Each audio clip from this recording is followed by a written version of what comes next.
Hi, and welcome back to the writing session for words and spacing. In this session, I'm going to use Microsoft Word to show you some of the things that we talked about in the last lecture on words and spacing. Now, we're going to begin first with kind of how to lay things out in Word. Note that if you're using some other application, Google Docs, OpenOffice, things like that, that it should be similar. It's just that you got to find the magic menu incantation to get there. So in Word, the incantation is to go to Layout, and under that, you'll see Margins. Here we want to have 1-inch margins all around. This is the default that typically comes up. Now I actually do 0.75 margins all around when publishing on CreateSpace just to get a little bit more room. And it's kind of the minimum that you can have if you do them all around.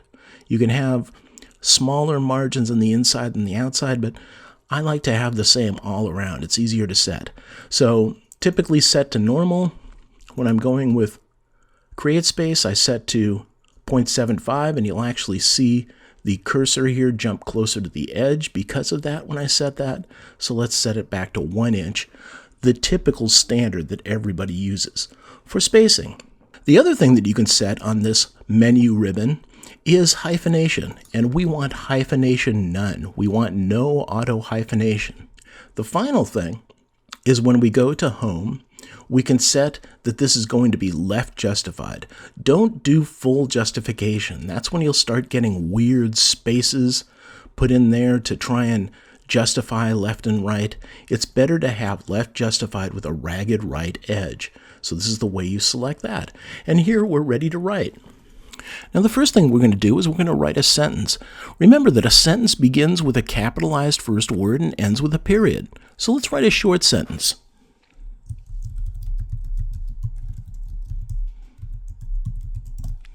There we go. This is a short sentence. And it begins with a capital this, and it ends with a period. Now, if we're going to have another sentence after this, we have the option here of having one space, which is more typical nowadays, but the traditional one was to have 2 spaces. And if I do that and write another sentence, there, this is another sentence, then notice that I don't get any type of an error for having multiple spaces here or for having just one if I change it to 1. But if I try and take words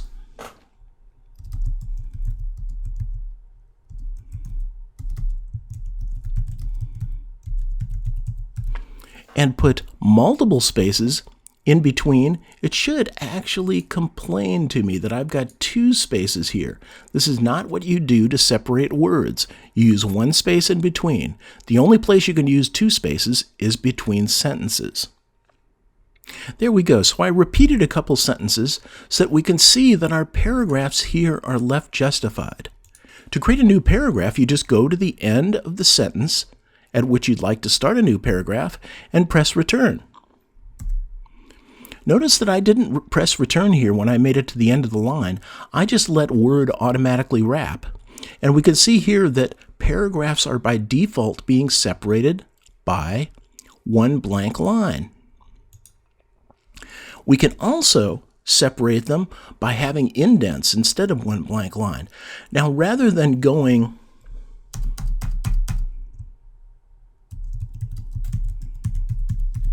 or basically entering 5 manual spaces or even a tab, what you should do in Word is configure Word to give you an indent instead of a blank line for a paragraph.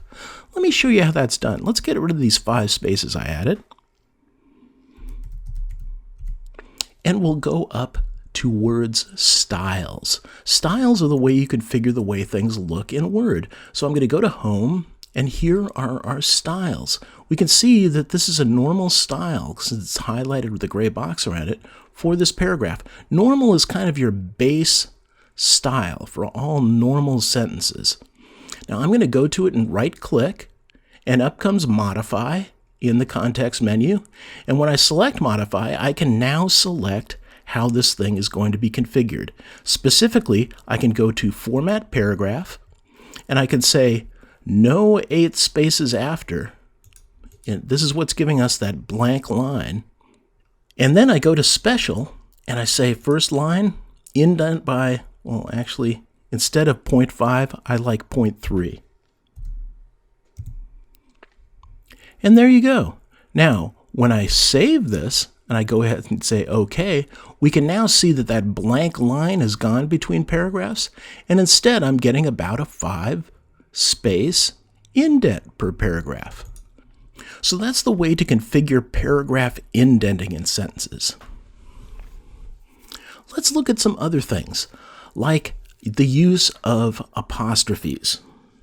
Here's a sentence that says, I should not hide from my mother.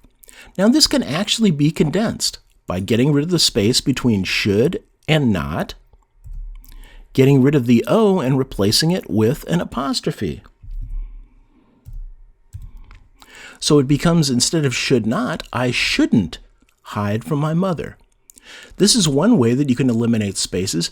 Now, what I find in my writing, and this is a style thing, and it has to do with what you're writing about, the style that you're writing, or if this is dialogue,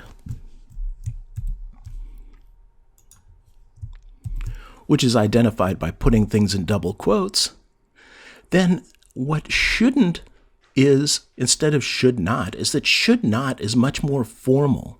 So I should not hide from my mother sounds much more formal than I shouldn't hide from my mother. So if you want casual writing, you should use the condensed or collapsed form using the apostrophe. And if you want something more formal, use should not. That's part of your writing style. There we go. There's a sentence. This is a sample sentence that uses an all-in-all great style of writing.